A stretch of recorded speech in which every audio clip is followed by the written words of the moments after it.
My name is Boulevard, and one of my hobbies is going to EDHtop16.com, filtering by tournaments with 32 or more players from the last 6 months, picking a very popular deck. Today we're doing Sisay Weatherlight Captain, grabbing 100 of the top performing lists, putting it through some code, putting that back out into a spreadsheet, getting a nice little chart like this, and taking that back into Moxfield so that I can show you the deck's core. What I define as the core is anything that 75 or more of those 100 players agreed on as part of the deck. And then we can see here the sideboard is filled out. That is for cards that 50 to 74 of those players agreed on, just so we have an idea of what these decks look like.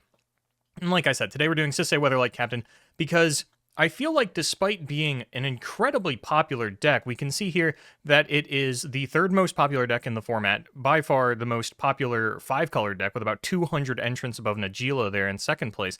And yet I feel like because it is such a unique deck, most people don't actually understand what this deck does, what its kills are, what its lines are, what it needs to pop off. So we're going to go over that today alongside the deck core, starting off with what Sisay actually does. She is a 3-mana 2/2 that gets +1/+1 for each color among other legendary permanents you control, and you can pay Woogber to put a legendary permanent from your library into play with a CMC less than Sisay's power. So, if you control no other legendary permanents and you activate her ability, you can get something that costs 1 or 0.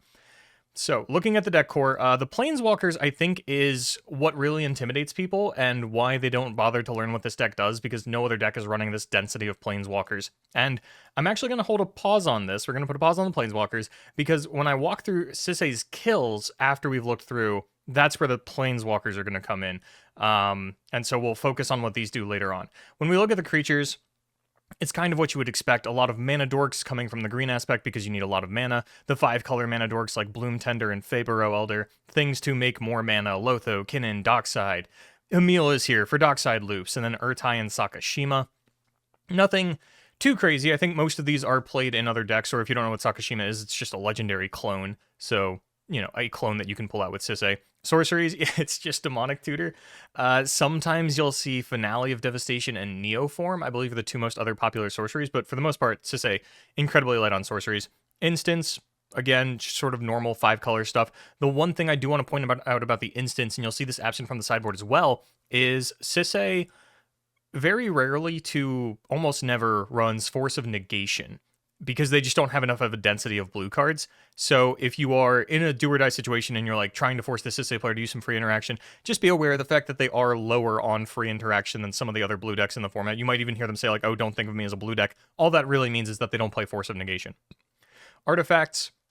Normal Artifact Suite plus Agatha's Soul Cauldron, because Sisay being able to use any colored mana instead of Woogber opens up lines with Selvala, because she is sort of the legendary big mana dork of the deck, as well as the activation of Agatha's does some big things. Relic of Legends, another card that is unique to, like, I think it's really just Dargo lists and Sisay, but reading this card you can understand it's very powerful because they have a high density of legendary creatures, so they can make a lot more mana.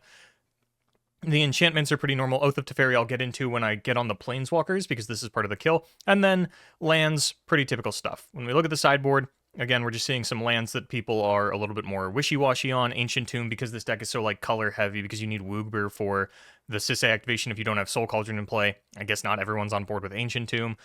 Others of these should make sense. It's just more mana dorks, more interaction, Mox Amber, Deleted Halfling, all this stuff. Some more creature toolboxy things in Eladamri and Finale.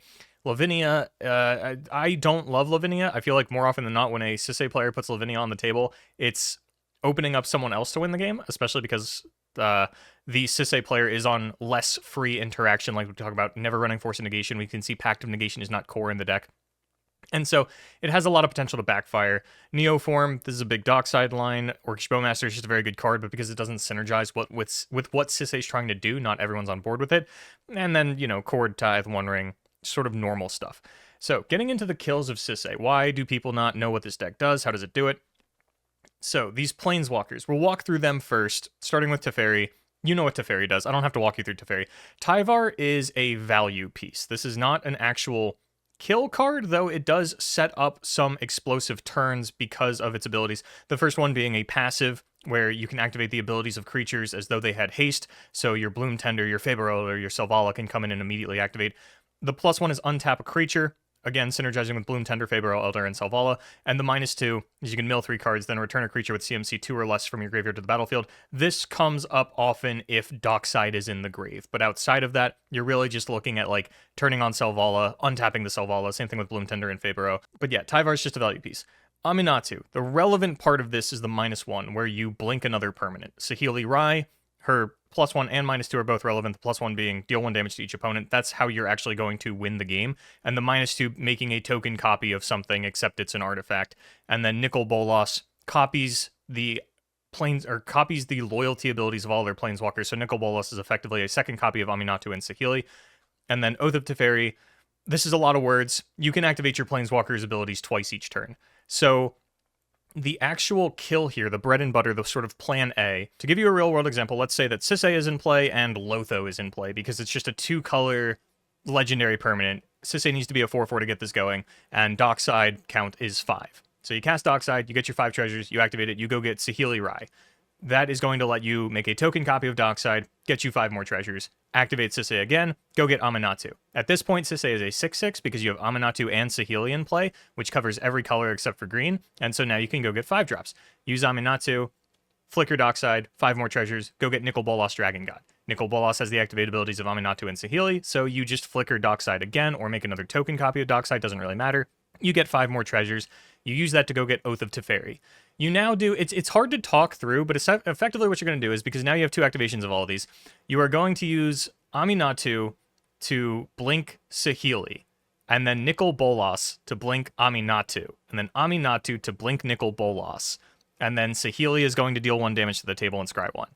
Then you're going to just sort of continuously flicker your planeswalkers in such a manner that you always have at least 1 spare activation. And in between the flickering of all of these planeswalkers, you are going to sneak in 1 damage with Saheeli Rai. And that is sort of the main kill that Sisay has. That is the planeswalker line. That is plan A. It sounds really complicated, but at the end of the day, you can see how easy it is to execute, just needing Dockside Extortionist and 1 2-color, or just 2 colors of legendary permanents in play to get Sisay up to a 4/4. This is also where, I don't think it's even in the sideboard here, but a card that's sort of popular, I want to say it's like 30 to 40% of lists, is Cultist of the Absolute, which is mostly just used to make Sisay bigger to make these lines a little bit easier. The second kill, the one that they have at instant speed, is, I believe you need to use Emil and Dockside for this in order to make infinite mana. There are a couple of different ways they can make infinite mana. I'm not really interested in getting down in the weeds of all the different ways that they can do that, because like Emil with like Daravi and Fabro Elder, or Emil, Daravi, Selvala, and, you know, Agatha Soul Cauldron. Like there's a lot of ways for Sisay to make infinite mana, but effectively they make infinite mana, right? Then they go and get Daravi, so that they have infinite untaps effectively, and then they fetch out Mountain Doom, because it is a legendary land, it can be tutored by Sisay, and then they use 3 mana and tap Mount Doom to deal 1 damage to each opponent. Flicker Daravi, untap Mount Doom, tap Mount Doom, flicker Daravi, untap Mount Doom, and kill the table that way. That is their instant speed kill. That is their sort of bread and butter on that one.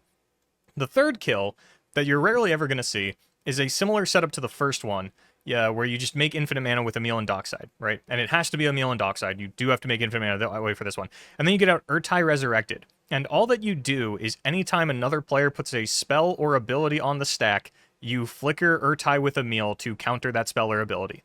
And that is effectively the third kill. You will be able to beat everyone down while they cannot put cards, or they can't put creatures on the table because you can blow them up with Urtai. They can't put spells on the stack because you'll blow them up with Urtai. And so, like, that one, I've never actually seen it come up, but that is an option that is available to them. And those are the 3 main kills that Sisay has. I'm sure they have other ones that they can, like, cobble together. Obviously, if they're running other cards than what is in this core, they might have other kills. Another thing I want to mention is there is a version of Sisay running around. It was about 20% of these Sisay lists that is just, like, 5-color good stuff. It's Thoracle and Breach as their main kill lines. And they do that to sort of circumnavigate this expectation that Sisay is going to be on all of these planeswalkers, that's very legendary focused.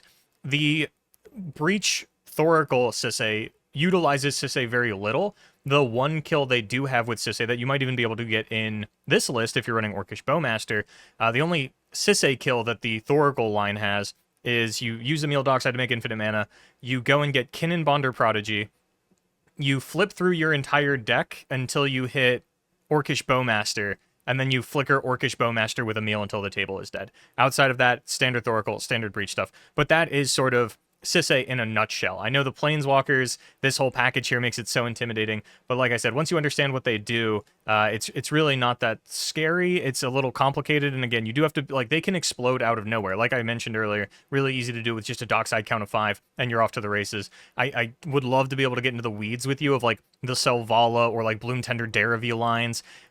It's one of those things you're just going to have to play against and put together for yourself, but at the very least, I hope to open the door for you a little bit and ungatekeep the deck a little bit and how you're going to die to it, the situations you need to watch out for. Anyway, that has been Sisay Weatherlight Captain. Thank you so much for watching. I will see you next time.